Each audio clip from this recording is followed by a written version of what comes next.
Hello दोस्तों, तो आज करेंगे जान पहचान प्रिवेंशन ऑफ करप्शन एक्ट 1988 से। क्यों करेंगे फ्रेंड्स? क्योंकि आजकल सोसाइटी में बहुत सारे मामले करप्शन से रिलेटेड आ रहे हैं। जहां कहीं भी देखो करप्शन हो रहा है, न्यूज में देख लो, न्यूज पेपर में देख लो, करप्शन से रिलेटेड आपको न्यूज जरूर मिलेगी। तो फ्रेंड्स, इसको जानना हमारे लिए इसलिए जरूरी हो जाता है। अगर हम लिटिगेशन में हैं, हम एडवोकेट हैं, तो ऐसे केसेस हमारे पास आ सकते हैं। तो थोड़ा सा इसके कंटेंट को समझते हैं, क्या है इस एक्ट में। Friend, the prevention of corruption act का नाम है। उसके बाद अगर हम इसकी बेसिक डिटेल की बात करें तो इसके अंदर फ्रेंड्स 5 चैप्टर हैं जो कि 31 सेक्शन में दिए गए हैं। 5 चैप्टर को 31 सेक्शन के साथ डील किया गया है। वहीं अगर हम इस एक्ट के नंबर की बात करें तो स्टैट्यूट बुक में 49th नंबर पे था 1988 में। ये जो हमारा होता है, जब भी हमारा कोई भी एक्ट पास होना होता है तो स्टैट्यूट बुक में उस एक्ट को एक नंबर दिया जाता है फ्रेंड, उसी को ही हम ये बोलते हैं। स्टैट्यूट बुक में 49th नंबर पे 1988 में ये वाला हमारा एक्ट था और 9 सितंबर 1988 को ये क्या हुआ था, एनफोर्स में आया था 9 सितंबर 1988 को। ठीक है फ्रेंड्स, अब हम इसकी प्रियम्बल की बात करें तो हर एक्ट की तरह इसकी प्रियम्बल भी यही कहता है, an act to consolidate and amend the law. Consolidate मतलब इकट्ठा करना, अमेंड मतलब अगर नीड है तो उसके अंदर कोई भी जो है चेंजमेंट करना। प्रिवेंशन ऑफ करप्शन, करप्शन को रोकने के लिए जो भी लॉ है उन लॉ को या तो चेंज करना, या इधर उधर बिखरे हुए पड़े हैं तो उनको कंसोलिडेट कर देना, या करप्शन को रोकने से रिलेटेड कोई और भी मैटर है तो उन सबको एक साथ इकट्ठा करने के लिए ये वाला एक्ट बनाया गया। ठीक है, तो ये इसकी प्रियम्बल है। अगर हम चैप्टर 1 पर जाएं तो फ्रेंड देखो, 1 बाय 1 हम बहुत इजी वे में टू द पॉइंट चलेंगे। अगर हम चैप्टर 1 में जाएं तो चैप्टर 1 के अंदर यहाँ पर हमें जो है दो सेक्शन दे रखे हैं फ्रेंड। चैप्टर 1 के अंदर टोटल हमारे पास 2 सेक्शन है। ठीक है, अब मैं ये नहीं लिखूंगी सेक्शन 1 सेक्शन 2, ऐसे हमें याद नहीं होते। आप ट्राई करके देख लीजिएगा, ऐसे हमें याद नहीं होते। तो मैं सिर्फ नंबर 1 डाल रही हूँ और मेरे नंबर 1 का मतलब सेक्शन 1 ही होगा। ठीक है, तो सेक्शन 1 हमारा कह रहा है show title, extent and commencement. Friends, her act की तरह शो टाइटल जो हमारे एक्ट का नाम होगा हम उसको बोलेंगे। और अगर हम एक्सटेंट की बात करें तो फ्रेंड्स ये होल इंडिया में अप्लाई होगा। और यहाँ पर देखो एक चीज दे रखी है, यहाँ पर होल इंडिया में तो अप्लाई होगा ही होगा। एक्सटेंट की बात करें तो होल इंडिया। ठीक है, साथ ही साथ इसमें दे रखा है कि ये अप्लाई होगा all citizen of India outside India. यानी इंडिया का कोई सिटीजन, यानी इंडियन सिटीजन अगर कोई आउटसाइड इंडिया भी रह रहा है, इंडियन सिटीजन अगर कोई आउटसाइड इंडिया भी रह रहा है तो उस पे भी ये वाला एक्ट हमारा अप्लाई होगा। अब हम सेक्शन 2 पर चलते हैं। नंबर 2 से मेरा मतलब सेक्शन 2 से होगा फ्रेंड्स। तो सेक्शन 2 के अंदर हमें यहाँ पर डेफिनेशन दे रखी है। सबसे पहली डेफिनेशन दे रखी है, इलेक्शन क्या होता है। नाम से ही पता चल रहा है इलेक्शन क्या होता है। जब भी मेंबर ऑफ पार्लियामेंट को सिलेक्ट करना हो, या फिर किसी लेजिस्लेचर के मेंबर को, या फिर लोकल अथॉरिटी के मेंबर को, या फिर किसी अदर पब्लिक अथॉरिटी के मेंबर को सिलेक्ट करना हो, तो ये एक प्रोसीजर है जो हम फॉलो करते हैं। और इसके तरह से हम लोगों को जो है, जो हमारे मेंबर्स होते हैं उनका हम क्या करते हैं, सिलेक्शन करते हैं। पहली डेफिनेशन इलेक्शन। दूसरी डेफिनेशन हमें दे रखी है प्रिस्क्राइब्ड, नाम से रिलेटेड है। प्रिस्क्राइब्ड मतलब जो भी गिवन है रूल, इस एक्ट में जो भी रूल्स दिए गए हैं उन्हीं को ही प्रिस्क्राइब, उन्हीं को ही फॉलो करेंगे, उस अकॉर्डिंग ही फॉलो किया जाएगा। साथ साथ आ जाइए पब्लिक ड्यूटी पे। तो यहाँ पर पब्लिक ड्यूटी का मतलब क्या होगा कि जब भी स्टेट के अंडर, मतलब स्टेट के इंटरेस्ट में अगर कोई भी अथॉरिटी है, स्टेट के इंटरेस्ट में अगर कोई भी अथॉरिटी अपनी ड्यूटी डिस्चार्ज कर रही है, चाहे वो पब्लिक के लिए या कम्युनिटी एट लार्ज पर, उसी को ही हम क्या बोलेंगे, पब्लिक ड्यूटी बोलेंगे। और यहाँ पर अगर हम स्टेट की बात करें तो स्टेट के अंदर यहाँ पर कोई भी कॉर्पोरेशन हो सकती है, भले ही वो सेंटर के अंडर हो, भले ही कोई भी प्रोविंशियल स्टेट हो, या कोई भी अथॉरिटी या बॉडी जो कि गवर्नमेंट के कंट्रोल में है, उसी को यहाँ पर बी के अंदर स्टेट माना जाएगा। ठीक है, अब आ जाइए सी के अंदर पब्लिक सर्वेंट। फ्रेंड्स, ये डेफिनेशन हमें ना कई एक्ट में देखने को मिलती है। ठीक है, पब्लिक सर्वेंट। अब मैं इसकी डिटेल में ना जाते हुए सिंपल सी एक बात बता दूं, जो भी पर्सन गवर्नमेंट से पे ले रहा है, गवर्नमेंट के लिए काम कर रहा है, गवर्नमेंट के अंडर काम कर रहा है, गवर्नमेंट की संस्था है उससे जुड़ा हुआ है, किसी भी तरीके से अगर कोई भी पर्सन है, कोई भी जज है, कोई भी कंपनी है, अगर वो गवर्नमेंट से जुड़ा हुआ है किसी भी तरीके से, तो उसको हम क्या बोलेंगे, पब्लिक सर्वेंट बोलेंगे। लेकिन यहाँ पर जो एक छोटी सी चीज है वो ये है कि अगर मान लो कोई भी पर्सन है, जैसे मान लो कोई भी कॉन्ट्रैक्टर है, उसको हम पब्लिक सर्वेंट नहीं कहेंगे, भले ही उसका गवर्नमेंट के साथ कोई एग्रीमेंट ही क्यों ना हुआ हो। ठीक है, तो यहाँ पर ये हमने पब्लिक सर्वेंट की डेफिनेशन समझ ली। इसके अंदर बहुत सारे क्लोज है। सिंपल वे में कोई भी बैंक का एम्प्लॉय है, कह दिया ना, जो भी गवर्नमेंट से किसी भी तरह से जुड़ा हुआ है, गवर्नमेंट की कोई कंपनी में है, गवर्नमेंट की किसी ऑर्गेनाइजेशन में है, गवर्नमेंट से पे ले रहा है, वो सब क्या होंगे, पब्लिक सर्वेंट की कैटेगरी में आएंगे।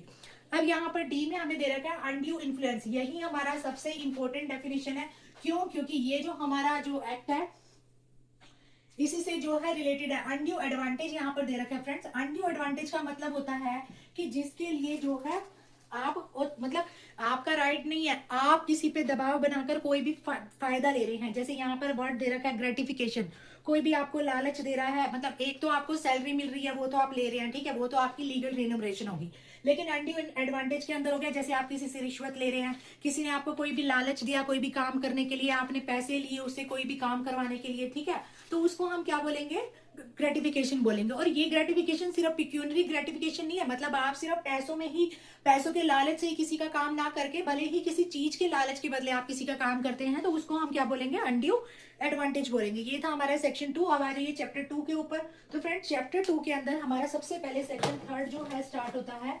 तो चैप्टर 2 के अंदर सेक्शन थर्ड हमारा क्या कहता है फ्रेंड, सेक्शन थर्ड हमें कहता है कि पावर टू अपॉइंट स्पेशल जजेस।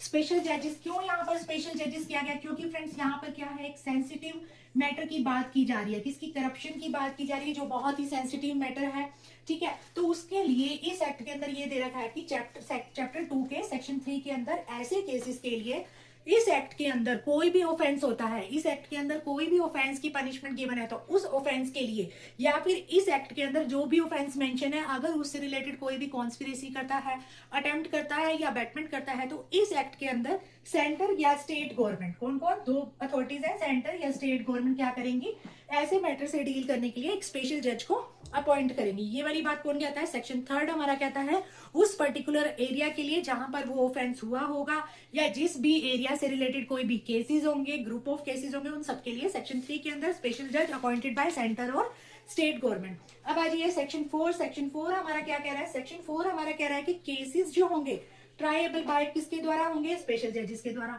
अब सिंपल सी बात है, यानी सेक्शन 3 में अगर हमने इस एक्ट के अंदर हुए ऑफेंस के लिए अगर हमने किसी जज को अपॉइंट किया है, तो सिंपल सी बात है केस भी तो वही ट्राई करेगा ना।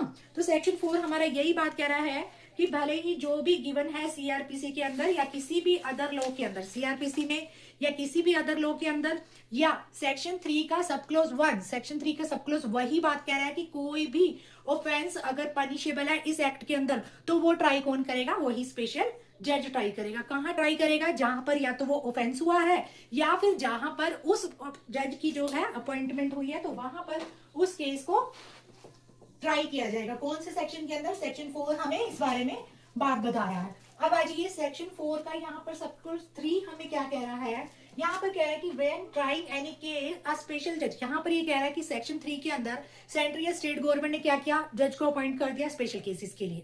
सेक्शन 4 में हमें बता दिया कि किस तरह के केसेस, जहां पे केस हुआ है, ग्रुप ऑफ केसेस है, जहां पर ऑफेंस हुआ है, जहां अपॉइंटमेंट हुई है, वहां अप्लाई करेगा।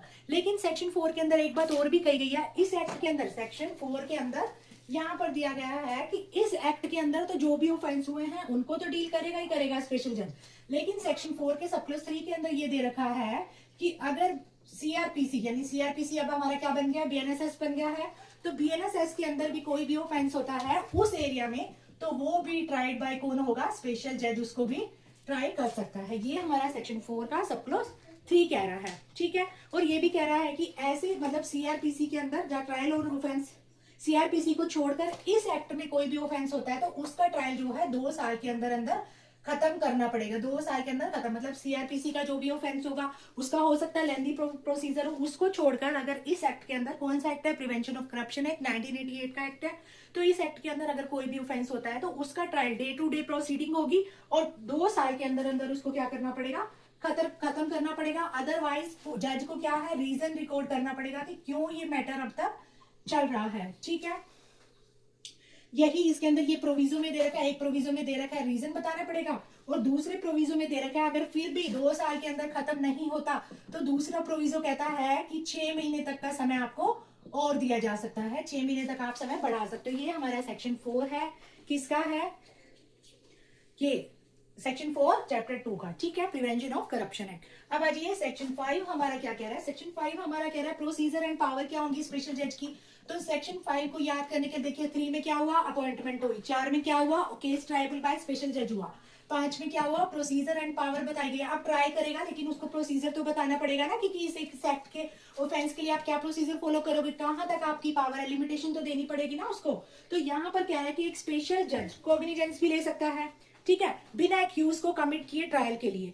जब भी वो क्या करेगा, एक तो कॉग्निजेंस ले सकता है, ठीक है, तो क्या क्या पावर होगी, एक तो कॉग्निजेंस ले सकता है, दूसरा यहाँ पर जो प्रोसीजर की बात की गई है वो सीआरपीसी यानी बीएनएसएस वाला प्रोसीजर फॉलो किया जाएगा। ठीक है, समझ में आ गई। तो बीएनएसएस वाला प्रोसीजर फॉलो होगा और कॉग्निजेंस ले सकता है, टेंडर है, पार्डन चाहेगा तो किसी को माफी भी दे सकता है। ये सब क्या है, उसकी पावर है। ठीक है, अब यहाँ पर ये बात, एक बात और की गई है इसी सेक्शन 5 के सब क्लोज 3 के अंदर कि जो भी हमारा एसडीए से मैं मेंशन कर रही हूँ फ्रेंड, स्पेशल जज जो भी होगा उसको हम क्या मानेंगे, कोर्ट ऑफ सेशन भी मानेंगे।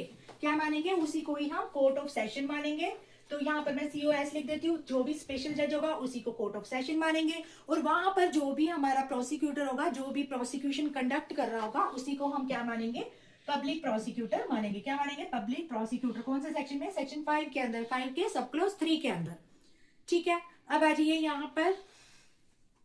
यहाँ पर पनिशमेंट भी दे रखा है कि स्पेशल जज जो है ना, कोई भी पनिशमेंट दे सकता है जो उसको ऑथराइज की गई है। मतलब जितनी उसकी अथॉरिटी होगी उस अथॉरिटी के अकॉर्डिंग, सिंपल सी बात है यार, जितनी अथॉरिटी होगी उतनी तो पनिशमेंट वो दे ही सकता है। तो जितनी अथॉरिटी होगी उस अकॉर्डिंग वो क्या कर देगा, पनिशमेंट दे देगा। अब आ जाइए यहाँ पर एक चीज और दे रखा है, यहाँ पर ये दे रखा है कि कोर्ट ऑफ स्पेशल जज। यहाँ पर जो भी हम इस एक्ट के अंदर जिस भी स्पेशल जज को हम अपॉइंट करेंगे तो उसी को court of original criminal jurisdiction भी माना जाएगा। उसी कोर्ट को, जो भी हमारा स्पेशल जज होगा उसी को कोर्ट ऑफ ओरिजिनल जुरिस्डिक्शन माना जाएगा। सेक्शन 5 हमारा ये वाली बात कह रहा है। अब आ जाइए सेक्शन 6 के ऊपर। तो सेक्शन 6 हमारा क्या कह रहा है, यहाँ पर सेक्शन 6 हमारा ये कह रहा है कि देखो, जो भी सीआरपीसी का प्रोसीजर फॉलो करेगा, जो भी इसको पावर दे रखी है वो भी करेगा। अब सेक्शन 6 हमारा ये कह रहा है कि जो भी समरी ट्रायल होंगे, क्या समरी ट्रायल की भी पावर है स्पेशल जज को? यस। तो सेक्शन 6 के अंदर समरी ट्रायल भी कौन करेगा, हमारा स्पेशल जज करेंगे। ठीक है, जिस स्पेशल जज को अपॉइंट किया जाएगा जब जब जरूरत पड़ेगी। सेक्शन 3 के सब क्लोज 1 की बात करें तो वो प्रिवेंशन ऑफ करप्शन एक्ट से रिलेटेड ऑफेंस को डील करेगा। सेक्शन 4-5 को देखें तो सीआरपीसी के भी ऑफेंसेस को, यानी बीएनएसएस के ऑफेंसेस, बीएनएस के जो भी केसेस होंगे उसको भी वो ट्राई करेगा, उसी के पावर प्रोसीजर को फॉलो करेगा। सेक्शन 6 में यानी जरूरत पड़ी तो समरी ट्रायल में को भी कौन करेगा, स्पेशल जज उसको जो है ट्राई करेगा। लेकिन समरी ट्रायल के अंदर जो स्पेशल जज होंगे वो क्या करेंगे, यहाँ पर 1 साल से ज्यादा की सजा नहीं दे सकते। Not exceeding, not greater than 1 year, यानी 1 साल से ज्यादा की सजा वो नहीं दे सकते। किसके अंदर, यहाँ पर सेक्शन इसके 6 के प्रोविजो के अंदर ये वाली बात कह रखी है कि 1 साल से ज्यादा की सजा नहीं देंगे। और अगर मान लो कोर्ट को, अगर मान लो जज को ऐसा लगा है कि यहाँ पर ज्यादा सजा देने की जरूरत है, अगर ज्यादा सजा देने की जरूरत है तो जज साहब क्या करेंगे, यहाँ पर जज साहब अगेन पार्टी को सुनेंगे, फिर से पार्टी की हियरिंग करेंगे, यहाँ पर रीजन को रिकॉर्ड करेंगे, जो भी रीजन होगा वो रिकॉर्ड करेंगे कि ज्यादा सजा देनी पड़ रही है। विटनेस को अगेन बुलाएंगे, विटनेस कॉल करेंगे और फिर इस केस को as a warrant case try करेंगे। समझ में आ गई बात। समरी केस में 1 साल से ज्यादा की सजा जज साहब नहीं दे सकते, लेकिन अगर ज्यादा की सजा देनी है तो फिर उसको हम क्या मानेंगे, वारंट केस मानेंगे। फिर वारंट केस के अकॉर्डिंग उसके प्रोसीजर को फॉलो किया जाएगा। ठीक है, और ये भी है कि मान लो अगर 1 साल तक की सजा का कोई भी केस बन रहा है तो ठीक है, उसके अंदर फिर कोई भी अपील नहीं होगी, नो अपील। अगर समरी ट्रायल बन रहा है तो कोई भी अपील नहीं होगी। ये सेक्शन 6 हमारा हमें बता रहा है। अब आ जाइए चैप्टर 3, जहां पर सेक्शन 7 से स्टार्ट हो रहा है। चैप्टर 3 का सेक्शन 7 हमें ये बता रहा है कि क्या क्या ऑफेंस है और उनकी क्या क्या पनिशमेंट होंगी, यानी क्या क्या ऑफेंसेस एक्ट के अंदर बन रहे हैं और उनकी क्या क्या पनिशमेंट होगी। कौन सा सेक्शन हमें बता रहा है, सेक्शन 7 हमें ये बता रहा है। यहाँ पर आ जाइए चैप्टर 3 के अंदर, चैप्टर 3 सेक्शन 7 हमें बता रहा है offence related to public servant being bribed. ठीक है, क्या मतलब, ऐसे ऑफेंस जब कोई भी पब्लिक सर्वेंट रिश्वत लेता है तो क्या ऑफेंस बनता है। यहाँ पर सबसे पहले आपको ब्राइब का मतलब पता होगा, आईपीसी यानी जो अब हमारा क्या बन गया, भारतीय न्याय संहिता, उसके सेक्शन 170 के अंदर हमें ब्राइबरी की डेफिनेशन दी गई है और यहाँ पर 173 के अंदर ब्राइबरी की पनिशमेंट दी गई है। ठीक है, तो सेक्शन 170 जो बीएनएस में है, जो डेफिनेशन है वही यहाँ पर दे रखी है सेक्शन 7 के अंदर कि अगर कोई भी पब्लिक सर्वेंट ऑब्टेन करता है, एक्सेप्ट करता है, कोई भी अनड्यू एडवांटेज लेता है, कोई भी किसी काम को इम्प्रॉपरली करने के लिए या डिसऑनेस्टी के लिए कोई भी लालच लेना, रिवॉर्ड लेना, किसी की मतलब किसी काम के बदले किसी की प्रॉपर्टी लेना, कुछ खाने का सामान लेना, कुछ एंटरटेनमेंट लेना, मतलब किसी भी तरीका का अपना लालच को पूरा करना किसी काम के बदले, तो उसको हम क्या बोलते हैं, ब्राइब बोलते हैं। क्या बोलते हैं उसको, ब्राइब बोलते हैं। और ऐसे केसेस में अगर हम आईपीसी की बात करें तो आईपीसी यानी भारतीय न्याय संहिता के अंदर तो सेक्शन 170 के अंदर ब्राइबरी की डेफिनेशन है और 173 के अंदर पनिशमेंट दे रखी है कि अप टू 1 ईयर्स तक जो है पनिशमेंट हो सकती है, अप टू 1 ईयर्स तक पनिशमेंट, फाइन या दोनों हो सकती है। लेकिन अगर कोई भी ब्राइबरी जो है फूड ड्रिंक एंटरटेनमेंट के रूप में लेता है तो उस केस में उसको सिर्फ फाइन दिया जाएगा। ठीक है, ये हम बात कर रहे हैं भारतीय न्याय संहिता की, मैं रिलेट कर रही हूँ ताकि आपको दोनों सेक्शन समझ में आए। अगर हम भारतीय न्याय संहिता के सेक्शन 170 में ब्राइबरी की डेफिनेशन देखें और प्रिवेंशन ऑफ करप्शन एक्ट के सेक्शन 7 चैप्टर 3 में ब्राइबरी की डेफिनेशन देखिए, डेफिनेशन सेम है लेकिन पनिशमेंट दोनों एक्ट में डिफरेंट दी गई है। अगर हम बात करें भारतीय न्याय संहिता की तो सेक्शन 173 ये कहता है ब्राइबरी के केस में किसी पर्सन को 1 साल तक की सजा या फाइन या दोनों हो सकता है। लेकिन अगर कोई भी पर्सन ब्राइबरी जो है फूड ड्रिंक या एंटरटेनमेंट के रूप में लेता है तो उसको सिर्फ फाइन की सजा होगी। वहीं प्रिवेंशन ऑफ करप्शन एक्ट के सेक्शन 7 के अंदर यहाँ पर पब्लिक सर्वेंट की बात की गई है कि अगर कोई भी पब्लिक सर्वेंट रिश्वत लेता है तो उसे 3 से लेकर 7 साल तक की सजा होगी। कितने साल तक की? 3 से लेकर 7 साल तक की सजा होगी फ्रेंड्स। प्लस यहाँ पर फाइन का प्रोविजन है, ध्यान रहे इस बात को, दोनों में डिफरेंस है।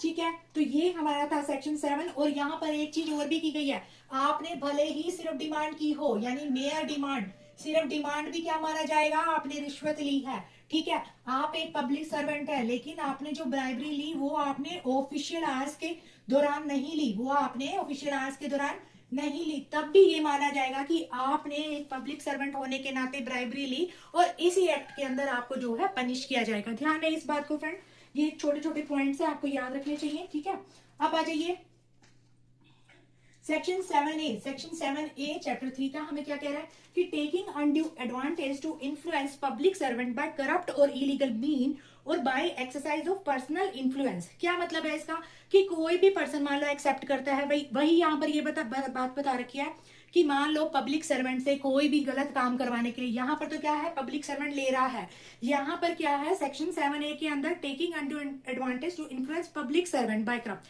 यहाँ पर क्या कोई और पर्सन ब्राइबरी ले रहा है लेकिन काम किससे कराएगा, वो भी पब्लिक सर्वेंट से। 7 में पब्लिक सर्वेंट खुद इन्वॉल्व है, वो खुद ले रहा है। 7A में कोई भी पर्सन पब्लिक सर्वेंट से कोई भी अनड्यू इन्फ्लुएंस के अनड्यू एडवांटेज के बदले कोई भी गलत काम करवाने के लिए अगर कोई भी पर्सन यहाँ पर जो है ग्रेटिफिकेशन या कोई भी ब्राइबरी लेता है उसको भी 3 से लेकर 7 साल तक की सजा है, प्लस फाइन का प्रोविजन है। 7A के अंदर याद रहे अभी तक हमने 2 सजा पढ़ी, दोनों सेम है। मोस्टली हम सेक्शन के नंबर और सजा भूल जाते हैं, सिर्फ कंसेप्ट हमें याद रह जाता है। फ्रेंड्स ध्यान रहे इन चीजों को आपने भूलना नहीं है। अभी तक हमने 2 सेक्शन पढ़े, दोनों में 3 से 7 साल तक की सजा है। वहीं सेक्शन 8 में आ जाइए। सेक्शन 8 हमारा कह रहा है offence relating to bribing of a public servant, यानी मान लो कोई भी पर्सन है, ठीक है, वो क्या करता है, देता है या देने का वादा करता है किसी दूसरे पर्सन को इस इंटेंशन से कि वो किसी पब्लिक सर्वेंट को इंड्यूस करे, इंड्यूस मतलब उत्प्रेरित करे कि वो कोई भी इम्प्रॉपर काम करे, कोई भी गलत काम करे, अपनी ड्यूटी को परफॉर्म करे। तो यहाँ पर फ्रेंड्स, यहाँ पर ऐसे केसेस में 7 साल तक की सजा है, यानी सेक्शन 8 में भी सजा बताई गई है 7 साल तक की सजा, ठीक है, या फिर यहाँ पर फाइन है या फिर दोनों भी हो सकता है। लेकिन यहाँ पर देखो 3 प्रोविजो दे रखे हैं। वैसे मैं प्रोविजो पढ़ाती नहीं, मैं सिर्फ सेक्शन का क्रक्स बता के आगे नेक्स्ट सेक्शन पे चलती हूँ, लेकिन ये बहुत ज्यादा इंपॉर्टेंट है, बहुत ज्यादा मतलब इंपॉर्टेंट और थोड़ा सा ऐसे टिपिकल सा वर्ड है, एक बार में तो हमारी इससे जान पहचान बनती ही नहीं, इसलिए हमें इसको बार बार पढ़ना पड़ेगा। प्रोविजो 1 हमारा कह रहा है कि the provision of this section apply नहीं होंगे जहां पर एक पर्सन को कंपेल किया जा रहा है, मतलब आपने खुद पब्लिक सर्वेंट हुए, आपने रिश्वत मांगी, साथ में पनिशमेंट, ठीक है। कोई और पर्सन पब्लिक सर्वेंट से काम करवाने के लिए अगर रिश्वत लेता है 7A में पनिशमेंट, कोई और पर्सन पब्लिक सर्वेंट को इंड्यूस करने के लिए कि मैं उसको उत्प्रेरित करने के लिए करूंगा, उसके बदले अगर पनिशमेंट लेता है तो 8 में पनिशमेंट। लेकिन प्रोविजो 1 कहता है अगर आप किसी पर्सन से जबरदस्ती ब्राइबरी ले रहे हैं, जबरदस्ती किसी से ग्रेटिफिकेशन वसूल रहे हैं, तो और वो पर्सन कंपेल होकर अगर आपको रिश्वत दे रहा है तो वहां उस पर्सन को आप पनिश नहीं कर सकते हो, ठीक है। वहीं दूसरा प्रोविजो क्या कहता है कि अगर मान लो जिस पर्सन को कंपेल किया गया है रिश्वत देने के लिए, वो तभी बचेगा, कब बचेगा, अगर वो 7 दिन के अंदर अंदर शिकायत दर्ज कराएगा, कहां, पुलिस स्टेशन में, कि मेरे साथ ऐसे ऐसे हो रहा है, मुझ पे दबाव बनाया जा रहा है रिश्वत देने के लिए। वहीं अगर हम तीसरे प्रोविजो की बात करें तो वो ये कह रहा है कि मान लो कोई भी ऑफेंस इस एक्ट के अंदर किसी कॉमर्शियल ऑर्गेनाइजेशन के द्वारा किया जा रहा है तो वहां पर उसको भी फाइन की पेनल्टी लगेगी। समझ में आ गई दोस्तों? इतने बढ़िया तरीके से आपको कोई नहीं पढ़ाएगा, अगर कोई पढ़ाएगा भी तो जरूरी नहीं है समझ में आएगा। हर टीचर, हर एजुकेटर अपनी तरफ से ऐसा ही पढ़ाता है कि स्टूडेंट को समझ आए। लेकिन फ्रेंड्स, मैं जैसे पढ़ा रही हूँ, मैं अपने एक्सपीरियंस से जो भी मैंने स्ट्रगल फेस किया है, जो भी डिफिकल्टी फेस की है, उस अकॉर्डिंग मैं पढ़ा रही हूँ, to the point, simple Hindi भाषा में, इंग्लिश बेर एक्ट से, हिंदी से, और हम इस एक्ट से ऐसे जान पहचान करेंगे कि जैसे यही हमारा क्लोज रिलेटिव है। ठीक है, अब आ जाइए यहाँ पर, ये हमारा सेक्शन 8 था। अब आ जाइए सेक्शन 9 में। यहाँ पे देखो सेक्शन 8 में हमने पढ़ा अगर कोई भी कमर्शियल ऑर्गेनाइजेशन ऐसा ऑफेंस करती है तो उसको फाइन की सजा होगी। अब सेक्शन 9 कहता है कि offence relating to bribing a public servant by commercial organisation. ठीक है, अब यहाँ पर तो क्या था, कॉमर्शियल ऑर्गेनाइजेशन क्या कर रही थी, कंपेल कर रही थी किसी पर्सन को रिश्वत देने के लिए।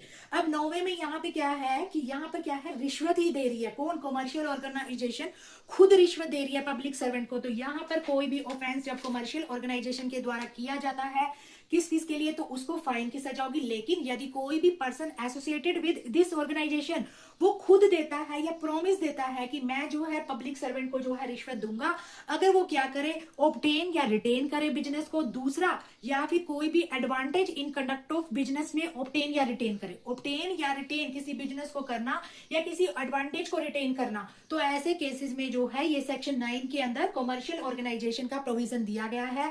लेकिन यहाँ पर एक प्रोविजो दे रखा है कि इट शैल बी डिपेंड। अब यहाँ पर क्या है, हमने कह दिया 9वें के अंदर ऑर्गेनाइजेशन जो है उसको पनिश किया जाएगा, लेकिन प्रोविजो दे रखा है कि अगर वो प्रूव कर देती है कि उसने जो है एडिक्वेट प्रोसीजर फॉलो किया था, जो भी गाइडलाइंस थी एक ऑर्गेनाइजेशन के लिए उसने सब फॉलो की थी, उसके बावजूद भी ये जो है ऑफेंस हुआ है, तो उसको अपने डिफेंस में ये प्रूव करना पड़ेगा। ठीक है, तो यहाँ पर ये जो सेक्शन 9 के अंदर हमें ये कॉमर्शियल ऑर्गेनाइजेशन से रिलेटेड जो है प्रोविजन दे रखा है। अब अगर हम यहाँ पर देखो कमर्शियल ऑर्गेनाइजेशन, आपको पता चल गया कोई भी बॉडी इनकॉर्पोरेटेड है, इंडिया के अंदर बिजनेस कैरी कर रही है, ठीक है, या आउटसाइड इंडिया भी है लेकिन इंडिया के अंदर रजिस्टर है, कोई भी पार्टनरशिप फर्म है, किसी भी तरीके से इंडिया से रिलेटेड है, तो वो क्या हो जाएगा, कमर्शियल ऑर्गेनाइजेशन हो जाएगा। ठीक है, अब यहाँ पर इन्होंने एक एक्सप्लेनेशन दे रखी है कि the capacity in which person perform service on behalf of, कि यहाँ पर कह रहा है कि कोई भी एजेंट है, कोई भी एम्प्लॉय है, उसकी कैपेसिटी मैटर नहीं करती कि वो कैपेबल था या नहीं था। अगर किसी ने किसी भी बिजनेस ऑर्गेनाइजेशन के जरिए, कमर्शियल ऑर्गेनाइजेशन के जरिए अगर कोई भी ऑफेंस किया है तो उसको सजा दी जाएगी। सेक्शन 9 के अंदर सारे प्रोविजन जो है ये कमर्शियल ऑर्गेनाइजेशन के बारे में दी गई है। अब आ जाइए सेक्शन 10 के ऊपर। सेक्शन 10 हमारा क्या कह रहा है, सेक्शन 10 हमारा कह रहा है, मान लो जो भी पर्सन इंचार्ज है कमर्शियल ऑर्गेनाइजेशन का वही गिल्टी होगा। हमने 8 में पढ़ा उसको फाइन लगेगा अगर उसने दबाव बनाया, 9 में हमने पढ़ा अगर उसने खुद दिया ग्रेटिफिकेशन, ठीक है, तो उसको सजा होगी। 10 में कह रहा है कि जिस बंदे ने भी दिया होगा, मान लो जो भी पर्सन इंचार्ज होगा, ठीक है, पर्सन इंचार्ज जो भी होगा उस ऑर्गेनाइजेशन का, वही गिल्टी होगा ऑफेंस के लिए। और फ्रेंड्स एक और इंपॉर्टेंट और अच्छी चीज आप सबके लिए, सजा इसमें भी 3 से 7 साल तक की है, यानी आपको ज्यादा सजा को दिमाग में रखने की जरूरत नहीं है। सिंपल 7 में रिश्वत की 3 से 7 साल, यहाँ पर 7 में पब्लिक सर्वेंट की बात है, 7 में कोई और पर्सन है 3 से 7 ईयर, 8 में भी 7 साल तक की सजा, और वहीं 10 में भी 3 से 7 साल तक की सजा है। अगर कोई भी कमर्शियल ऑर्गेनाइजेशन को के द्वारा कोई भी ग्रेटिफिकेशन, ब्राइबरी दी जाती है या कोई भी ऑफेंस इस एक्ट के अंदर होता है तो उसको 3 से लेकर 7 साल तक की सजा प्लस फाइन माना जाएगा। ठीक है, और जो भी इंचार्ज होगा उसको पनिशमेंट दी जाएगी। अब आ जाइए सेक्शन 11 के ऊपर। सेक्शन 11 हमारा क्या कह रहे हैं यहाँ पर, सेक्शन 11 कह रहा है मान लो पब्लिक सर्वेंट है, ऑब्टेन कर रहा है अनड्यू एडवांटेज को बिना कंसिडरेशन के from person concerned in proceeding और business transaction by such public. ठीक है, यहाँ पर कह रहा है कि कोई कंसिडरेशन नहीं दे रहा। कंसिडरेशन का मतलब है बदले में काम नहीं करेगा कोई भी। सेक्शन 11 में पब्लिक सर्वेंट क्या कर रहा है, अनड्यू एडवांटेज ले रहा है बिना कंसिडरेशन के, मतलब बदले में कोई भी काम नहीं करेगा, या तो वो काम करेगा नहीं, या मान लो उसने पैसा तो लिया कि मैं ये काम करूंगा लेकिन उसे पता है कि ये काम होना पॉसिबल ही नहीं है, तो ऐसे केसेस में पब्लिक सर्वेंट को 6 महीने से लेकर कहां तक की 5 साल तक की सजा प्लस फाइन होगी। समझ में आया फ्रेंड्स? इतना इजी वे में समझा रही हूँ, आई होप आप सबको समझ में आया होगा। ठीक है, तो ये यहाँ पर दे रखा है सेक्शन 11 के अंदर, बिना कंसिडरेशन के, या तो आपने बदले में कोई काम की जो है कमिटमेंट की ही नहीं, या की है तो आपको पता है वो काम तो पूरा होना नहीं है, फिर भी आप ब्राइबरी ले रहे हो, तो वहां पर 6 महीने से लेकर 5 साल तक की सजा का प्रोविजो है। वहीं सेक्शन 12 अबेटमेंट की बात करता है। ये सेक्शन बिना हर जगह आ जाता है, इसको तो आना ही है क्योंकि इसके बिना तो काम नहीं चलता, या तो इंसान खुद गलत काम करता है या किसी के बेकाबी में आगे करता है। तो 12 कह रहा है punishment for abetment of offence. अब कोई भी पर्सन पर्सन मान लो इस एक्ट के अंदर जो भी ऑफेंस हो रहे हैं उसकी दुष्प्रेरणा देता है, फिर से देखो यहाँ पर भी 3 से 7 साल तक की सजा है फ्रेंड्स, ध्यान रहे, प्लस फाइन। 12वां सेक्शन 12 क्या कह रहा है, अगर कोई भी पर्सन ऐसे किसी ऑफेंस की दुष्प्रेरणा देता है जो इस एक्ट में हो रहे हैं तो वो भी बचेगा नहीं, उसको ये नहीं है कि उसको थोड़ी सजा होगी, उसको भी 3 से 7 साल तक की सजा होगी, क्योंकि क्राइम करना जितना पनिशेबल है उतनी ही किसी को उकसाना, दुष्प्रेरणा देना, इंस्टिगेट करना, ठीक है, अबैटमेंट की डेफिनेशन तो आती होगी ना आप सबको, तो वही यहाँ पर दे रखा है, वो भी नहीं बचेगा, उसको भी सजा दी जाएगी। अब आ जाओ सेक्शन 13 हमारा क्या कह रहा है, सेक्शन 13 हमारा कह रहा है criminal misconduct bye public servant. कब माना जाएगा क्रिमिनल मिसकंडक्ट, अगर मान लो कोई भी पब्लिक सर्वेंट है डिसऑनेस्टली, बेईमानी से, फ्रॉडुलेंटली मिस एप्रोप्रिएट करता है या कन्वर्ट कर लेता है अपने ही नाम से, मान लो उसके इंटरेस्ट में कोई प्रॉपर्टी है अपने नाम पे कन्वर्ट कर लेता है, मिस एप्रोप्रिएट करना मतलब ये दिखाना कि ये मेरी ही है, बेईमानी से, धोखाधड़ी से, ठीक है, या फिर इंटेंशनली, उसकी इच्छा ही ऐसी है, इंटेंशनली मतलब गलत इंटेंशन से, इलीगल तरीके से वो ये काम करता है अपने ऑफिस आवर्स के दौरान, ठीक है, तो ऐसे केसेस में अगर कोई भी पर्सन ऐसा पब्लिक सर्वेंट, 13 के अंदर पब्लिक सर्वेंट, तो यहाँ पर 4 से लेकर 10 साल तक की सजा प्लस फाइन है फ्रेंड्स। अब जाकर 7 से लेकर 13 12 के बाद सेक्शन 13 में पनिशमेंट चेंज हो रही है, ध्यान रखे, कोई भी person public servant criminal misconduct करता है तो 4 से लेकर 10 साल तक की सजा है, और अबैटमेंट ऑफ क्राइम बाय को अक्यूज को भी सेम ही सजा मिलेगी, ठीक है, समझ में आ गई, किसी को अक्यूज के द्वारा मतलब जो अबैटमेंट दी गई थी, अबैटमेंट ऑफ क्राइम बाय को अक्यूज, उसको भी सेम ही सजा मिलेगी इसमें नेगोशिएट करने के लिए, ठीक है, समझ में आ गई बात। ये था हमारा सेक्शन 13। सेक्शन 14 पे आ जाइए। अब सेक्शन 14 हमारा क्या कहता है, देखो 14 हमारा हमें बताता है कि पनिशमेंट फॉर हैबिचुअल ऑफेंडर, ये भी कहाँ रह जाते हैं, ये भी हर जगह ही आते हैं हैबिचुअल ऑफेंडर, क्योंकि आदत हो जाती है ना कुछ लोगों की क्राइम करने की, तो सेक्शन 14 हमारा हैबिचुअल ऑफेंडर की बात करता है, उसको क्या सजा दी जाएगी, हैबिचुअल ऑफेंडर को जिसकी आदत ही बन गई है क्राइम करने की, तो whoever convicted of an offence, एक बार उसने ऑफेंस किया, ठीक है, सजा भुगत रहा है, और दूसरी बार अगर उसने फिर से वही ऑफेंस किया तो उसको 5 से लेकर 10 साल तक की सजा होगी। सेक्शन 13 में 4 से 10 साल तक की सजा थी, वहीं सेक्शन 14 में हैबिचुअल ऑफेंडर के लिए 5 से लेकर 10 साल तक की सजा और प्लस फाइन का प्रोविजन है यहाँ पर, ठीक है। अब ये जो हैबिचुअल ऑफेंडर है इसी एक्ट के ऑफेंस होने चाहिए तभी उसको ये सजा मिलेगी, अगर किसी और एक्ट में करता है, आईपीसी में, बीएनएस में करता है, तो उस अकॉर्डिंग उसको सजा दी जाएगी। सेक्शन 15 में आ जाइए। सेक्शन 15 हमारा कहता है पनिशमेंट फॉर अटेम्प्ट, यानी कोई भी इस एक्ट के अंदर के ऑफेंस का क्या करता है, अटेम्प्ट करता है, करने का प्रयास करता है, 2 से लेकर 5 साल तक की सजा प्लस फाइन, ध्यान रहे 2 से 5 साल तक की सजा सिर्फ प्रयास के लिए, लेकिन अगर आपने दुष्प्रेरणा दी 3 से लेकर 7 साल तक की सजा, क्राइम किया 3 से लेकर 7 साल तक की सजा, एक बार इस एक्ट के अंदर सजा भुगत रहे हैं, फिर दोबारा इसी में आप पनिशमेंट आपको मिल रही है 5 से लेकर 10 साल तक की सजा। और सेक्शन 16 पर आ जाइए। अब सेक्शन 16 कहता है matter to be taken into consideration for fixing fine. अब ये जितने भी सेक्शन हमने पढ़े ना, मान लो सेक्शन जो यहाँ पर कह रहा है, मान लो सेक्शन 7 से लेकर 15 तक यहाँ पर सेक्शन दे रखे हैं, 7 8 9 10 और 15, यहाँ पर जहां पर एक सेंटेंस ऑफ फाइन यानी फाइन सजा के बदले वहां पर क्या किया गया, फाइन इंपोज किया गया है, ठीक है। तो यहाँ पर कह रहा है कि कोर्ट क्या करेगा, फिक्स करेगा अमाउंट, किस चीज को कंसिडरेशन में लेके, ये भी देखेगा कि वो जो प्रॉपर्टी है या जो भी ऑफेंस हुआ है उस प्रॉपर्टी की वैल्यू क्या है, ठीक है, जिससे जो है ऑफेंस हुआ है, पिक्यूनरी रिसोर्सेज क्या है, मतलब बंदा फाइन देगा तो किस तरीके से देगा, उसकी प्रॉपर्टी क्या है, उसके पिक्यूनरी रिसोर्स क्या है, ठीक है। तो वहां पर वो सब चीजें देखकर जो है फाइन को फिक्स किया जाएगा। फाइन को फिक्स करने के लिए पर्सन की पिक्यूनरी रिसोर्सेज देखे जाएंगे,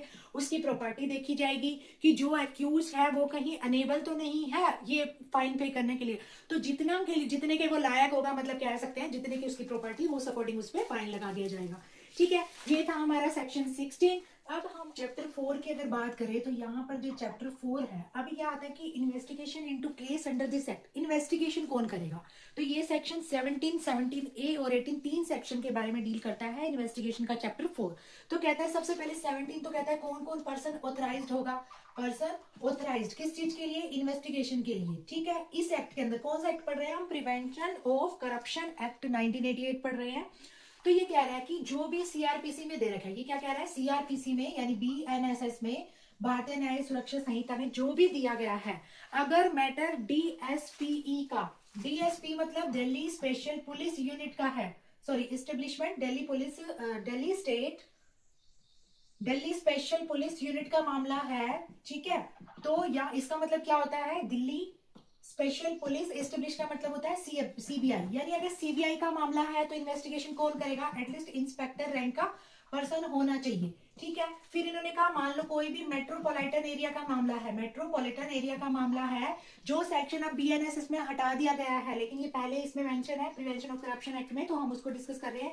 अगर किसी भी मेट्रोपॉलिटन एरिया का मामला है तो वहां पर कम से कम एसीपी रैंक का पर्सन होना चाहिए, यानी असिस्टेंट कमिश्नर पुलिस होना चाहिए, और उसके अलावा अगर कोई भी मैटर है तो या तो डीएसपी होना चाहिए या फिर इसके इक्विवेलेंट रैंक का कोई भी पर्सन क्या करेगा, ऐसे मामलों में इस एक्ट के अंदर इन्वेस्टिगेशन करेगा, ठीक है। लेकिन यहाँ पर ये भी दे रखा है अगर ऐसा कोई करप्शन का मामला है तो वहां पर आपको मेट्रोपॉलिटन मजिस्ट्रेट या किसी भी मजिस्ट्रेट ऑफ फर्स्ट क्लास के ऑर्डर की जरूरत नहीं है, आप डायरेक्ट जाकर पर्सन को अरेस्ट कर सकते हैं, ठीक है। लेकिन अरेस्ट की वही कंडीशन है, जो जो पर्सन दे रखे हैं उन्हीं पर्सन के द्वारा अरेस्ट होना चाहिए, ठीक है। और यहाँ भी दे रखा है कि एसपी के ऑर्डर के बिना कोई भी इन्वेस्टिगेशन नहीं होगी, एसपी के ऑर्डर के बिना इन्वेस्टिगेशन नहीं होगी। You can arrest without the order of magistrate और metropolitan magistrate, but you can not investigate the matter without the order of SP, ठीक है। सेक्शन 17 ये हमें बता रहा है। अब सेक्शन 17A हमें क्या बता रहा है, यहाँ पर देखो सेक्शन 17A हमें यहाँ बता रहा है इंक्वायरी और investigation of offence relatable to recommendation made और decision taken by public servant in discharge of official function और ड्यूटीज। क्या मतलब है इस सेक्शन का, इस सेक्शन के अंदर ये कह रहा है कि जो भी मतलब कह रहा है कि कोई भी पुलिस ऑफिसर कोई भी इंक्वायरी इन्वेस्टिगेशन नहीं करेगा उस ऑफेंस की जो कमिट किया गया है किसी पब्लिक सर्वेंट के द्वारा इस एक्ट के अंदर, ठीक है। क्योंकि उसके लिए सबसे पहले आपको अप्रूवल लेना पड़ेगा। क्यों नहीं करोगे आप इंक्वायरी किसी भी पब्लिक सर्वेंट के अगेंस्ट, क्योंकि उसके लिए आपको अप्रूवल लेना पड़ेगा। अगर वो पर्सन एम्प्लॉय है सेंट्रल गवर्नमेंट के अंदर यानी यूनियन ऑफ द स्टेट के अंदर तो आपको सेंटर से परमिशन लेनी पड़ेगी, अगर स्टेट गवर्नमेंट के अंदर है तो स्टेट की परमिशन लगेगी। और वहीं अगर मान लो कोई और यहाँ पर in the case of any other person of the authority competent to remove, और कोई अगर कोई भी पर्सन है जो सेंटर और स्टेट के अंदर नहीं आ रहा, किसी और अथॉरिटी के अंदर आ रहा है, लेकिन we consider that person of public servant, then we will take the permission और approval of that authority who has the authority to remove that person, ठीक है। समझ में आ गई इतनी बात, तब आप उस पर्सन के अगेंस्ट इंक्वायरी इन्वेस्टिगेशन कर सकेंगे। पहले आपको उसके लिए क्या करना पड़ेगा, अप्रूवल लेना पड़ेगा। और यहां पर दे रखा है कि यदि नो सच अप्रूवल, अगर कह रहा है कि वैसे तो आपको बता दिया भी आपको अप्रूवल लेना पड़ेगा, कह रहा है एक केस ऐसा भी है जब आपको अप्रूवल की भी जरूरत नहीं है। हाँ, अगर आपने उस पर्सन को ऑन द स्पॉट देखा है ऐसा क्राइम करते हुए, आपने उसको रंगे हाथों पकड़ा है, देन यू कैन अरेस्ट और you can do inquiry on his own, वहां आपको अप्रूवल की जरूरत नहीं है, ठीक है। फिर यहां पर दे रखा है कि उसके बाद यहाँ पर एक टाइम पीरियड दे रखा है कि एक और प्रोविजो दे रखा है कि अगर द कंसर्न अथॉरिटी कन्वे कर देती है अपना decision with in a period of, मतलब आप अप्रूवल के लिए डिमांड करेंगे 3 महीने के अंदर अंदर वो अथॉरिटी आपको अप्रूवल देगी। कौन से 3 महीने, जब आपने परमिशन ली कि हम इस पर्सन के अगेंस्ट इंक्वायरी इन्वेस्टिगेशन करना चाहते हैं, जो भी कंसर्न अथॉरिटी होगी वो 3 मंथ्स के अंदर अंदर आपको अप्रूवल देगी, ठीक है। और अगर उसको 3 मंथ से ज्यादा का पीरियड चाहिए कि अप्रूवल देने के लिए तो वो रीजन रिकॉर्ड करके देगी। ये भी सेक्शन 17A के अंदर दिया गया है। अब आ जाइए सेक्शन 18 के अंदर। सेक्शन 18 के अंदर यहाँ पे क्या दे रखा है कि power to inspect bankers book, यानी क्या आप बैंकर्स की बुक की जांच कर सकते हो, यदि हाँ तो किसकी पावर है। यहाँ ये कहता है जैसे ही आपको इंफॉर्मेशन रिसीव हुई या फिर किसी पुलिस ऑफिसर के पास आपके पास रीजन टू बिलीव है, आपको शक है कि उसने कोई भी ऑफेंस किया है, ठीक है, जिसके लिए वो एम्पावर्ड है अंडर सेक्शन 17 इन्वेस्टिगेशन करने के, ठीक है, for the purpose of investigation and as an inquiry, आपको जरूरत है इंस्पेक्ट करने की banker book, then you can कर सकते हो आप। मतलब यहाँ पर क्या कह रहा है, देखो यहाँ पर इन्होंने कहा power to inspect banker book का मतलब यहाँ पर मतलब है कि अगर मान लो आपको किसी भी पब्लिक सर्वेंट के अगेंस्ट कोई भी इंफॉर्मेशन मिली या आपको खुद शक है कि इस पर्सन ने कोई भी जो है ऑफेंस किया है और उसके लिए उस ऑफेंस को जो है मतलब क्लियर करने के लिए, साफ करने के लिए कि सच है या नहीं, तो आपको अगर बैंकर्स के बुक की इंस्पेक्शन की जरूरत है तो आप उसमें कर सकते हो, ठीक है। और यहाँ पर वही बात दे रखी है, लेकिन ऐसे किसी भी जो है अथॉरिटी के लिए आपका जो इंस्पेक्शन है वो एक ऑथराइज पर्सन करेगा। कम से कम वो पर्सन कौन होना चाहिए, एसपी होना चाहिए। कौन होना चाहिए, above the rank of SP दे रखा है, बाय पुलिस ऑफिसर या above the rank of SP होना चाहिए, ठीक है। अब यहाँ पर चैप्टर 14 जो है इसके अंदर चैप्टर 4A जो है वहां पर एक ही सेक्शन दे रखा है। क्या कहता है चैप्टर 4A है फ्रेंड्स, ये जो था चैप्टर 4 था, 4A में एक ही सेक्शन दे रखा है 18A, ज्यादा इसमें कुछ वो है नहीं, सिंपल मैं आपको इसका नाम पढ़ के बता दें तो इसमें ये दे रखा है जो भी प्रोविजन है क्रिमिनल लॉ अमेंडमेंट ऑर्डिनेंस जो 1944 का था वो अप्लाई होंगे इस एक्ट के अंदर, ठीक है। इसमें कुछ ज्यादा रॉकेट साइंस नहीं है, इसको आप अवॉइड कर सकते हो। अब चैप्टर 5 पे आ जाइए। चैप्टर 5 से लेकर ये हमारा लास्ट चैप्टर है इस एक्ट का। सबसे पहले सेक्शन 19 क्या कहता है, ये कहता है कि सैंक्शन फॉर प्रोसिक्यूशन या अदर मिसलेनियस प्रोविजन, मतलब कब हमें किसकी अप्रूवल चाहिए, क्या कहाँ पे हमें जो है कौन कौन से, और इनसे हट के जो हम पढ़ चुके हैं उसके अलावा और कौन से मिसलेनियस कुछ मिक्स प्रोविजन है, वो सब आखिरी चैप्टर में दे रखा है। सबसे पहले कहता है कि कोई भी प्रोसिक्यूशन करना है तो प्रीवियस सैंक्शन जरूरी है। कौन से सेक्शन में? 19 में। किसकी बात कर रहा है? प्रीवियस सैंक्शन की। अब ये सैंक्शन किस चीज के लिए और किसका जरूरी है वो पढ़ते हैं। देखो कहता है कि कोई भी कोर्ट कॉग्निजेंस नहीं लेगा ऐसे ऑफेंस की जो पनिशेबल है सेक्शन 7, सेक्शन 11, सेक्शन 7 हमने पढ़ा था ना ब्राइबरी से रिलेटेड, 11 है, 13 है, 15 है, जो भी किसी पब्लिक सर्वेंट ने किया है, जब तक कि हम लोकपाल या लोकायुक्त एक्ट 2013 के तहत हम कंसर्न अथॉरिटी से परमिशन ना ले ले, तब तक कोई भी कोर्ट कॉग्निजेंस नहीं लेगा। सेक्शन 19 का सब क्लॉज 1 ये कह रहा है। और यहाँ हमने ये भी पढ़ा था कि अप्रूवल लेने के लिए अगर पर्सन सेंटर में एम्प्लॉय है तो सेंटर की कंसेंट अप्रूवल लगेगी, स्टेट में ऑथराइज है तो स्टेट की जो है अप्रूवल लगेगी, अगर किसी अदर जगह है तो जो भी पर्सन कंपिटेंट है उस पर्सन को रिमूव करने के लिए उसका अप्रूवल लगेगा। उसके बाद आप उसमें क्या करेंगे? कॉग्निजेंस लेंगे। ठीक है। और यहां पर एक चीज और दे रखी है, एक प्रोविजो दे रखा है कि no request can be made by person other than a police officer या investigation agency for taking cognizance by the court. कहता है कि कोर्ट को कोई और पर्सन मतलब कोई और पर्सन जो है रिक्वेस्ट नहीं कर सकता कि इस पब्लिक सर्वेंट के अगेंस्ट आप कॉग्निजेंस लो, क्योंकि जो पब्लिक सर्वेंट का मामला है तो कोई पब्लिक सर्वेंट होना चाहिए, पुलिस ऑफिसर होना चाहिए, इन्वेस्टिगेशन एजेंसी का मेंबर होना चाहिए, उसके कहने पर ही कोर्ट, उसके रिक्वेस्ट पे ही कोर्ट कॉग्निजेंस ले सकती है, और किसी पर्सन को अथॉरिटी नहीं है कॉग्निजेंस लेने की। जब तक कि, और कॉग्निजेंस भी कब लिया जाएगा? जब तक कि उसके अगेंस्ट फाइल जो है कंप्लेन फाइल ना की गई हो, या अगर कोर्ट ने, किसी ने कंप्लेन फाइल की है, कोर्ट ने डिसमिस कर दी है, फिर जो इन्वेस्टिगेशन एजेंसी है फिर से वो रिक्वेस्ट कर सकती है कि इस पर्सन के अगेंस्ट क्या होना चाहिए, कॉग्निजेंस ली जानी चाहिए। ठीक है। और एक और प्रोविजो यहाँ पर दे रहा गया कि जो भी कंपिटेंट अथॉरिटी है ना shall not award sanction to prosecute a public servant without providing the opportunity. और यहाँ पे एक बात और कह रहा है कि मान लो किसी भी पब्लिक सर्वेंट के अगेंस्ट आपको कॉग्निजेंस लेनी है, उसकी रिक्वेस्ट करनी है कोर्ट के अगेंस्ट, तब तक नहीं ली जाएगी जब तक कि उस पर्सन, उस पब्लिक सर्वेंट को, वो जो पब्लिक सर्वेंट है उसको सुनने की अथॉरिटी, अपॉर्चुनिटी ना दी गई हो। मतलब पहले उस पर्सन को सुना जाएगा, फिर उसके अगेंस्ट कॉग्निजेंस लेनी है या नहीं ये देखा जाएगा, उसके अगेंस्ट कोई फाइल, कंप्लेन फाइल हुई है या नहीं, फिर उसके अगेंस्ट जो है कोर्ट को रिक्वेस्ट की जा सकती है कि इस पर्सन के अगेंस्ट जो है कॉग्निजेंस ली जाए। ये सब फ्रेंड्स इस सेक्शन 19 के अंडर ये काफी सारे प्रोविजन दे रखे हैं जो मैंने इंपॉर्टेंट थे मैंने आपको बता दिया। बाकी you can read, if any doubt you can consult me by comment, I will address your doubt. ठीक है। अब आ जाइए सेक्शन यहाँ पर 20 पर। सेक्शन 20 हमारा क्या कह रहा है? सेक्शन 20 हमारा कह रहा है प्रिवेंशन ऑफ करप्शन एक्ट 1988 का, कि presumption where public servant accept any undue advantage या नहीं। कह रहे हैं कि कोर्ट क्या प्रिज्यूम कर सकती है कि किसी पब्लिक सर्वेंट ने अनड्यू एडवांटेज ली है या नहीं। तो ये कह रहा है सेक्शन 7 में और 11 में। 7 हमारा किसकी बात करता था? 7 हमारा बात करता था ब्राइबरी की। ठीक है। वहीं सेक्शन 11 हमारा वही अनड्यू एडवांटेज की बात करता था विदाउट कंसिडरेशन की। ठीक है। सेक्शन 7 में clear word bribing word use किया गया है, यहाँ पर अनड्यू एडवांटेज का वर्ड यूज किया गया है फ्रेंड। तो ब्राइबरी को हम मनी में कंसीडर करते हैं और ब्राइबरी ट्रीटिंग भी होती है जब हम फूड्स में, ड्रिंक्स में कोई भी चीज हम बदले में ले लेते हैं। और यहाँ पर भी अनड्यू एडवांटेज दे रखा है। कह रहा है अगर ये दोनों मैटर है ना, इन दोनों मैटर में अगर पब्लिक सर्वेंट जो है इन्वॉल्व लग रहा है, उस पर कोई भी सस्पेक्ट है, कोई शक है, तो यहाँ पर सेक्शन 20 के अंदर कोर्ट क्या प्रिज्यूम करेगी? शैल प्रिज्यूम करेगी कि इसने जो है एक्सेप्ट किया होगा क्या? ब्राइबरी या फिर अनड्यू एडवांटेज। सेक्शन 20 के अंदर कोर्ट शैल प्रिज्यूम करेगी कि इस पर्सन ने जो है यहाँ पर ब्राइबरी ली होगी जब तक कि कॉन्ट्रैरी प्रूव ना हो। कब तक शैल प्रिज्यूम करेगी?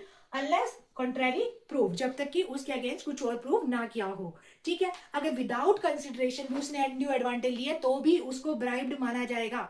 ठीक है। और ये जो प्रिजम्पशन है नॉन रिबटेबल प्रिजम्पशन है, समझ में आ रही है फ्रेंड्स? नॉन रिबटेबल है, जब तक कि कोई प्रूव ना कर दे, अपना डिफेंस साबित ना कर दे। ठीक है। शैल प्रिज्यूम माना जाएगा। अब आ जाता है सेक्शन 21। सेक्शन 21 हमारा क्या कह रहा है? यहाँ पर सेक्शन 21 हमें कह रहा है कि जो भी एक्यूज होगा ना, एक्यूज पर्सन, उसको जो है कंपिटेंट विटनेस भी बनाया जा सकता है।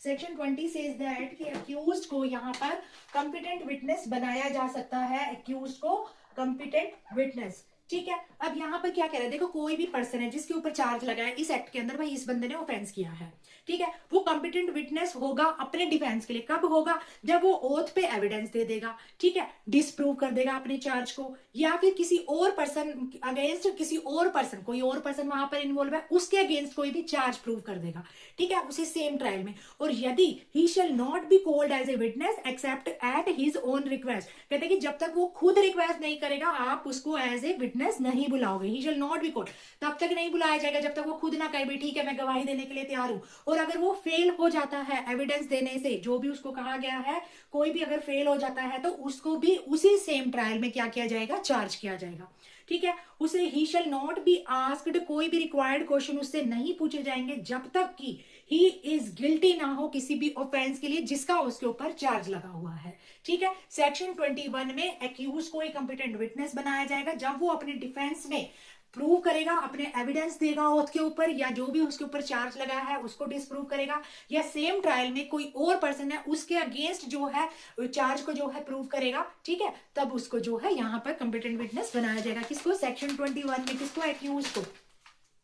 अब आ जाइए सेक्शन 22। सेक्शन 22 हमारा सिंपल सी बात कहता है CrPC to apply subject to certain modification. Simple सी बात है यहाँ पे फ्रेंड, यहाँ पर कुछ सीआरपीसी के जो है सेक्शन के नंबर दिए गए हैं, तो यहाँ पर मैं आपको एक ही लाइन में बता देती हूँ कि इस एक्ट में कोई भी प्रोसीजर होगा या जो भी प्रोसीजर हमारा अप्लाई होगा, ठीक है, वो कैसा होगा, जो भी सीआरपीसी में गिवन है, जो अब हमारा क्या बन गया, बीएनएसएस बन गया है। कुछ सेक्शन यहाँ पर दे रखे हैं, जैसे the accused shall then be called upon, ठीक है, अक्यूज को बुलाने के यहाँ पर सेक्शन 243 सीआरपीसी का दे रखा है, सेक्शन 309 सीआरपीसी का दे रखा है, 317 सीआरपीसी का दे रखा है, या 397 सीआरपीसी का दे रखा है। इनसे रिलेटेड कोई भी मैटर है तो प्रोसीजर जो होगा, प्रोविजन जो होंगे वो सारे बीएनएसएस और सीआरपीसी के अप्लाई होंगे।